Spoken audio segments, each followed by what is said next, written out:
Magandang araw sa lahat mga kababayan. Welcome back sa aking YouTube channel. Ako pala si My Family Lifestyle. Tatay Digong, magandang araw po. Ano pong masasabi nyo ngayon, tay? Kumusta po kayo dyan? Mabuti naman. Mabuti si tatay. Mga idol, I hope na makauwi na to si tatay sa kanyang interim release. Kaya mga idol, mainit na balita. Talagang napakainit, sariwang-sariwa pa. Ito, alam nyo naman, kilala nyo yan, si Coco Pimentel. Di Coco Martina Pimentel. At ito namang katunggali niya, si Marcelino Teodoro.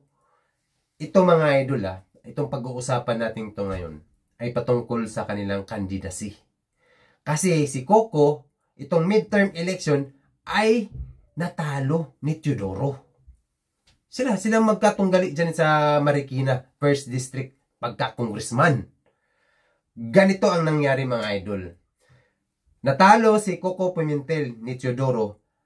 Pero, ito si Teodoro ay hindi pa naproklama. Nagkaroon siya ng misrepresentation ng kanyang COC. Itong Certificate of Candidacy niya. Kasi gawa nga ng yung entry ng kanyang candidacy, yung residency niya, may disqualification siya, nagkaroon siya ng case. Ang number 1 nagtulak niyan, siyempre, yung katunggali niya, si Coco. Ngayon, ang tanong, ngayon, di ba, nagkaroon siya ng, umabot na ng 3 buwan, mga idol, simula ng midterm, di ba, 3 buwan na ngayon. Kaya ito si Coco, parang aligaga na siya masyado, parang excited na siya, kasi alam niya, may kaso na tong katunggali niya na disqualification case. Number 1, siya ang nagtulak talaga dyan, na magkaroon siya ng ganyan na itong kaso niya.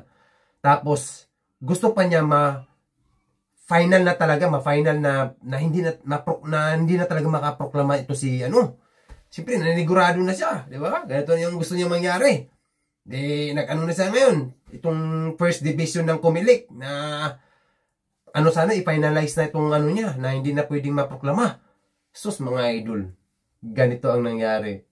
Hands up pa more. Di ba? Hands up pa more. Diba? Ganun, abtik niya. Alam niyo abtik, ganun agad sa kamay, di ba? Alam niyo sa Senado eh. 5 yan sila dun, di ba? Ganitong nangyari. Kahapon. Ganitong mangyayari mga idol.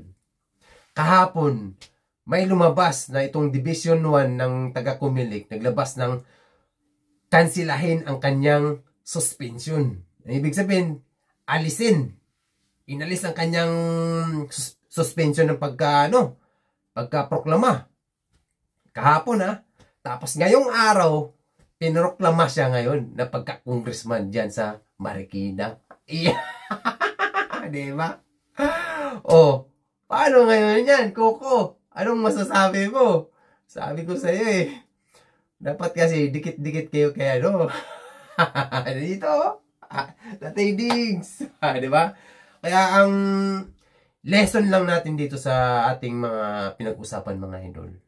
Kahit gaano ka pa kilala, gaano ka pa kasikat, alam naman natin ito si Coco ay matagal ng politiko. Lagi natin nakikita dyan sa TV. Di ba? Alam naman natin yan. Kilala siya. Kumpara dyan kay Teodoro. Di ba? Kung baga ito si Teodoro, baguhan. Maraming nangyari itong midterm election ng baguhan. Katulad dun sa Cebu kay Gwen Garcia at saka kay Pam, di ba? Parang bagito lang to si Pam. Tapos bitirana to si Tapos ang nangyari, natalo sila, di ba? Maraming ganong case ngayon. Ang lesson kasi sa mga nangyayari dito mga idol, gaano ka man katagal dyan sa itong politiko, gaano ka man kasikat, minsan talaga ang panahon nagbabago. Kumbaga sa boxing ba, yung pagka-prime mo, sikat ka na noon. Kumbaga ang pagka-prime mo, pawala na ba? Kumbaga, it's time to new phase na naman siguro. Depende rin siguro, katulad kay tatay na talagang kita naman natin yung pagbabago, ganun talaga. Sa kanya, hands up pa more. Ganun ang nangyari. Di ba? Kaya, be humble. Talagang pag-isipan talagang mabuti itong mga ginagawa nila. Kasi pag ikaw ay politiko, pumasok ka sa pagka-politiko, dapat ang iyong paglilingkuran ay gusto mong makatulong sa bayan. dapat, pag pumasok ka sa mga ganyang sitwasyon, lalo na sa mga ganyang usapin na pagka-politiko, dapat talaga buong puso mo na maglingkod sa bayan.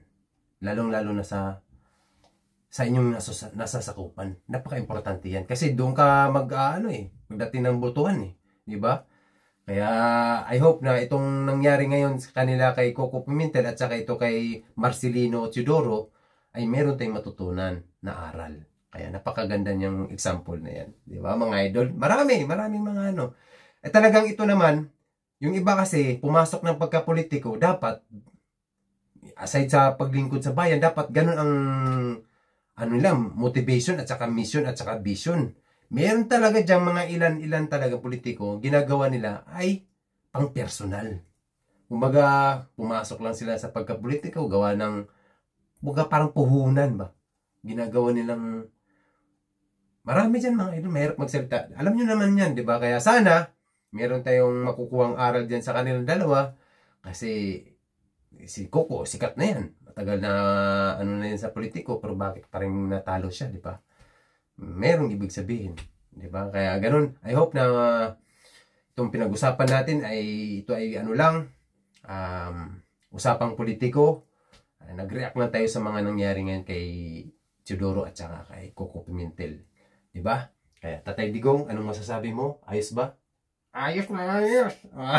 Ayos na ayos daw. Sulit, DTS. Di ba mga idol? Kaya sa mga hindi pa nakapag-subscribe sa aking YouTube channel, just click the button.